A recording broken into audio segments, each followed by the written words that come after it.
नमस्कार। 2024 के महासमर में आप सभी का स्वागत है। मैं हूं आपके साथ यशु शुक्ला। बदायूं से खबर आपको बता देते हैं, जहां पर बीएलओ से पर्चियां छीनने वाले थानाध्यक्ष की करतूत सामने आई। मीडिया के सवालों पर आग बबूला हुए थानाध्यक्ष। सवालों पर मीडिया से झगड़े पर उतारू हुए थानाध्यक्ष। थानाध्यक्ष हरेंद्र सिंह ने 7 बीएलओ से छीनी पर्चियां। इस्लाम नगर बूथ पर थानाध्यक्ष ने वोटरों से की बदतमीजी।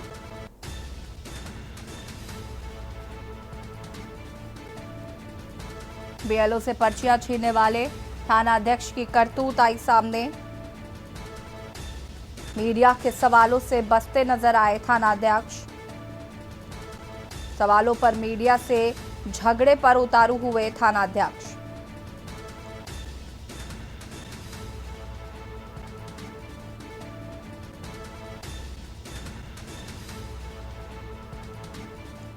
सवालों पर मीडिया से झगड़े पर उतारू हुए थानाध्यक्ष हरेंद्र सिंह। इस्लाम नगर बूथ पर थानाध्यक्ष ने वोटरों से बदतमीजी की और जब मीडिया ने उनसे सवाल पूछना चाहा तो झगड़े पर उतारू हुए थानाध्यक्ष।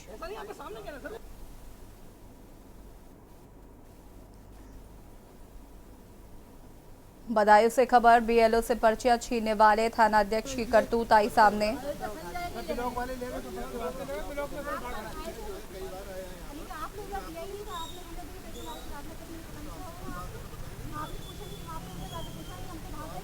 थानाध्यक्ष हरेंद्र सिंह ने 7 बीएलओ से पर्चियां छीनने का काम किया। इस्लाम नगर बूथ पर थानाध्यक्ष ने वोटरों से बदतमीजी भी की।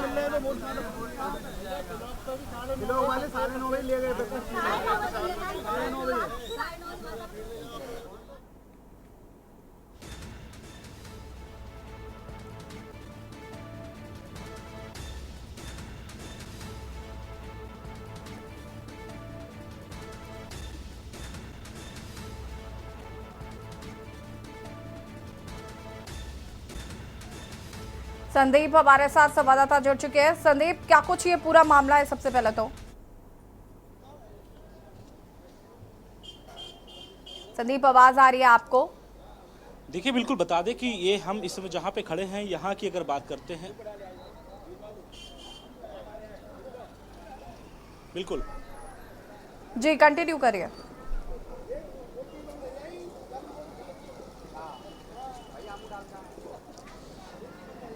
देखिए, जहाँ पर हम खड़े हैं, यहाँ इस बूथ की अगर हम बात करते हैं तो इस बूथ का पहले चारों तरफ माहौल दिखाते हैं किस तरीके से यहाँ पर जो चारों तरफ का जो माहौल है वो इस तरीके से है, क्योंकि यहाँ की अगर हम वोट की अगर हम बात करते हैं तो ये इस्लाम नगर है। इस्लाम नगर में सुबह 9:30 बजे के आसपास यहाँ पर जो है 7 बीएलओ से जो है पर्चा जो है यहाँ पे पर्चियाँ छीन लिया जाता है। उसके बाद से यहाँ का जो माहौल होता है वो पूरी तरीके से बना जाता है। यानी कि आरोप लगता है कि यहाँ के मौजूदा थाना अध्यक्ष हैं हरेंद्र सिंह हैं, उन्होंने पर्चा जो है छीना। हालांकि जब इनसे मैंने सवाल जवाब किया तो उसको बचते हुए नजर आए, हालांकि बदतमीजी भी करते हुए मीडिया से नजर आए। लेकिन साफ है कि जिस तरीके से यहाँ की अगर बात करते हैं तो यहाँ पर सुबह 7 बजे से अब तक की अगर बात करें तो मात्र 30% तक ही मतदान हो पाए हैं। क्योंकि वजह यह है कि सुबह 7 बजे जब बीएलओ की ड्यूटी लगती है तो उसके बाद 9:30 बजे के बाद यहाँ के थाना अध्यक्ष पहुँचते हैं और वो यहाँ पे 7 बीएलओ से पर्चियाँ जो है वो छीन लेते हैं। यानी कि कहीं ना कहीं जिस तरीके से एक बड़े यहाँ के चुनाव तंत्र की अगर कहें तो उसकी धज्जियाँ उड़ाते हुए नजर आए। या तो फिर अपने आप को वो तानाशाही मानते हैं, या तो ये कहा जा सकता है कि यहाँ पर वो किसी प्रकार से वोटिंग नहीं होने देना चाह रहे थे। तो यही एक वजह है, सबसे बड़ी वजह कि यहाँ का परसेंटेज है वो काफ़ी कम आया है। इसके साथ ही साथ अगर यहाँ की अगर हम बात करते हैं तो यहाँ पर अब तक मतदान जो हुए हैं लगभग 30 से 35% के आसपास हो पाए हैं। इससे ज़्यादा यहाँ मतदान नहीं हो पाए। और साफ तौर पर इसके साथ ही साथ यहाँ पर जो है जो भीड़ है वो काफ़ी है, क्योंकि यहाँ का थाना अध्यक्ष जो है वो बिल्कुल अपने रंग में रहते हैं। क्योंकि कहीं ना कहीं यहाँ पर जो बीएलओ इसी जगह पे जो बीएलओ कमरा है वो दिखाना चाहेंगे कि जहाँ पर बीएलओ जो है बैठ करके अपनी ड्यूटी करते हैं। लेकिन कहीं ना कहीं जब इनसे पर्चियाँ जो है पूरी तरीके से छीन लिया जाता है बीएलओ से, बीएलओ के हाथ खाली होते हैं, बीएलओ के पास कुछ नहीं होते। अब हम इन बीएलओ की तस्वीर दिखाएंगे कि इन बीएलओ के पास में पर्चियां नहीं है, वो हाथ पे हाथ रख के बैठे, क्योंकि 6 बजे तक वोटिंग होनी है। अगर इनके पास आज ये पर्चियां होती तो शायद यहाँ पर जो लोग वोट डालने के लिए आ रहे हैं वो शायद उनके पास आते, उनसे मदद मांगते और ये उनकी पर्ची बना करके उनको अंदर वोटिंग के लिए भेजते।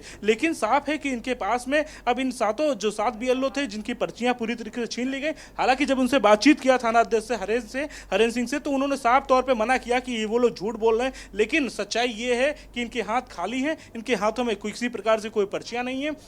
जो कि यहाँ पर जिस तरीके से मतदान हुए हैं इस्लाम नगर की अगर हम बात करते हैं, इस्लाम नगर में अब तक की परसेंटेज जो है वो काफ़ी कम मानी जा रही है, क्योंकि 30 से 35 तक परसेंटेज मानी जा रही है। वजह यह है कि भरपूर यहाँ पर जो है वोटर हैं वो यहाँ पर वोट डालते हुए नजर नहीं आ पाए। हालांकि इसको लेकर के यहाँ के जो प्रत्याशी हैं उन्होंने, आदित्य यादव, उन्होंने इस पे जो है आरोप भी लगाया है और इस पर उन्होंने कई सवाल जवाब भी खड़े किए हैं। हालांकि जिस तरीके से यहाँ की जो बात है वो पूरी तरीके से साफ है, क्योंकि हमने जो तस्वीरें दिखाई वो तस्वीरें साफ हैं कि बीएलओ हाथ पे हाथ धरे बैठे हुए हैं, बीएलओ के हाथ में कोई पर्ची नहीं है। वजह यह है कि यहाँ से उनकी पर्चियां जो है छीन ली गई हैं। तो ये एक यहाँ का जो माहौल है वो इस तरीके से बना हुआ है। इसके साथ ही साथ में जो यहाँ से बदायूं से समाजवादी पार्टी से जो उम्मीदवार हैं आदित्य यादव, वो भी यहाँ पे खड़े हुए हैं, क्योंकि जिस तरीके से यहाँ पर नामांकन हो रहा था और नामांकन के वक्त जो है बीएलओ से पर्चियां छीन ली जाती हैं, फिर उसके बाद से जो है कहीं ना कहीं जो है एक आरोप प्रत्यारोप जो दौर होता है वो होता है। पर्चियां छीन ली गई 7 प्रत्याशी से। हालांकि हरेंद्र जी से हमने बात करने का प्रयास किया, थाना अध्यक्ष से आपके सामने किस तरह से बदतमीजी से बात करते हुए गए। देखिए, इस समय सत्ता के नशे में और पूरी तरीके से बेईमानी पे उतरे हुए हैं। और मैं तो ये कहूँगा कि खाकी वर्दी की इस तरह के से बेइज्जती करना है, अगर आपको यही काम करना है तो खाकी उतार लीजिए और करिए, फिर तब देखिए क्या होता है। जितनी आपकी तानाशाही है, इस खाकी वर्दी का सम्मान है जितने लोग यहाँ खड़े कर रहे हैं, कोई कुछ नहीं कहेगा उनसे। जिस तरीके का तांडव कर रहे हैं कोई कुछ नहीं कहेगा एक शब्द उनसे। आप लोगों ने इसकी शिकायत भी की, लिखित भी शिकायत की, क्या पुनः चुनाव कराने की मांग करेंगे इस बूथ से? देखिए, यहाँ के उपचुनाव के लिए हमने मांग की है। हमें ये भी देखना होगा कि इस समय ये खाकी वर्दी किस तरीके से बीजेपी के एजेंट बनके यहाँ पे काम कर रही है। बगल में बीजेपी का बस्ता, वहाँ पे करीब 50 से 70 लोग बैठे हुए हैं। एक बार उनसे उस तरफ नज़र घुमा के देखा नहीं गया और गलियों में लोगों को ढूंढ ढूंढ के लाठी लेके दौड़ाने का काम किया जा रहा है। साफ दिखता है, आपके कैमरे को ही बार बार, अगर हम जो आपने फुटेज ली है उनको हम बार बार रिवाइंड करके देखेंगे तो एक पक्ष के ऊपर कार्रवाई साफ दिख जाएगी।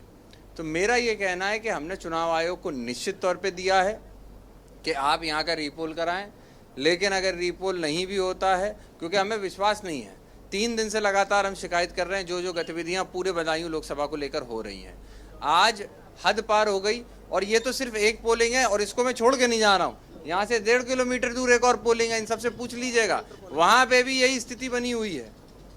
वहाँ भी यही स्थिति है कि यही गए, बीजेपी के एजेंट पहुँचे, इन्होंने बीएलओ से लिया और बीएलओ से कहा आप यहाँ कर रहे हैं, चलिए घर जाइए, यहाँ क्या करने की ज़रूरत है।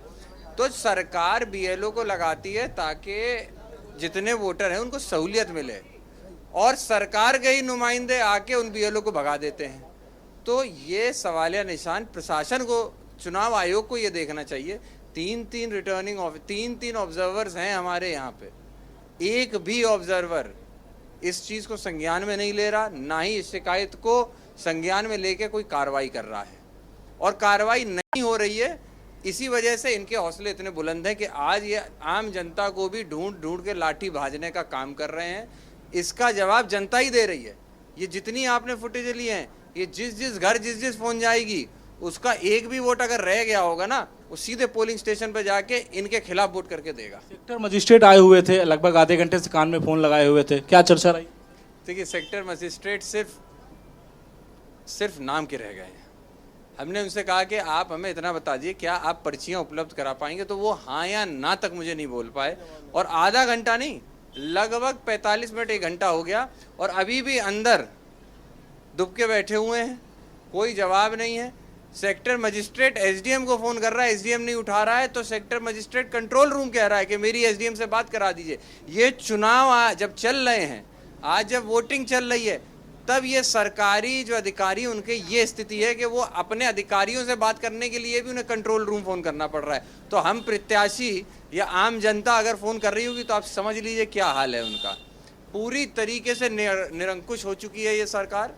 पूरी तरीके से प्रशासन इस चीज़ पे उतारू हो गया है कि सरकार जनता के वोट से तो बदायूं जीत नहीं रहे, तो पुलिस के लाठी से ही बदायूं जीत लिया जाए, सेक्टर मजिस्ट्रेट की बेईमानी से ही बदायूं जीत लिया जाए। ये पूरे बदायूं का हाल है ना, इस तरह जो देखने को मिल रहा है हर जगह पे। ये देख, कई पोलिंग बूथ पे हम भी गए, वहां भी देखा मैंने। अभी हम आप यहाँ खड़े हैं, आप पता करिएगा अपने संवाददाताओं से, करीब 15 से 20 हमारे बूथ के जो एजेंट हैं वो इस समय बूथ पे नहीं हैं, वो थाने में बेचारे बैठे हुए हैं। कई हमारे लोग जिन्होंने वोट दिया है, वोट देने के बाद पूर्व प्रधान या पूर्व जिला पंचायत सदस्य रहे हैं, वो थाने में बैठाए जा रहे हैं। इसीलिए बैठाए जा रहे हैं क्योंकि वो कहीं ना कहीं अगर बाहर रहेंगे तो लोग उनके साथ वोट डालने का काम करेंगे। लोगों को नज़रबंद किया जा रहा है कि आप बाहर नहीं निकलेंगे, अपना वोट डालिए और अंदर बैठ जाइए। लोकतंत्र है या तानाशाही, क्या है, इसका जवाब हमें सरकार आज दे। और जनता जवाब आज बदायूं के लिए दे रही है, आने वाले चरणों में यही जनता निश्चित इस पूरे लोकसभा चुनाव के लिए देने जा रही है। इसीलिए ये बौखलाए हुए हैं। और असलियत में तो सच बताऊं तो इनके ऊपर कोई बैठा है, ये तो कठपुतली हैं। ऊपर से उंगलियां हिल रही हैं तो ये नीचे छटपटा रहे हैं। सीधी सीधी बात ये है इनकी। ऐसे ही देखो, निश्चित तौर पे जिस तरीके से हमारी जो आदित्य यादव से बात हो रही थी, जो कि यहाँ के प्रत्याशी हैं, उनका साफ तौर पे कहना है कि जिस तरीके से यहाँ पर वोटिंग की अगर बात की जाए, खास तौर पे जो माहौल था वो इस तरीके से रहा है। और साफ तौर पे जो यहाँ के जो प्रत्याशी थे वो उन्होंने साफ तौर पे इसे बात करते हुए नजर आए। लेकिन बिल्कुल ये तानाशाही पूर्ण रवैया है और कहीं ना कहीं ये साफ दर्शाता है कि किस तरीके से लोकतंत्र के महापर्व को, जिसे कहा जाता है कि मतदान करना है, फिर जलपान करना है, उसके बाद भी इस तरीके की चीजें प्रशासन द्वारा अगर की जाती है तो कहीं ना कहीं ये तानाशाही पूर्ण रवैया अपनाया जा रहा है।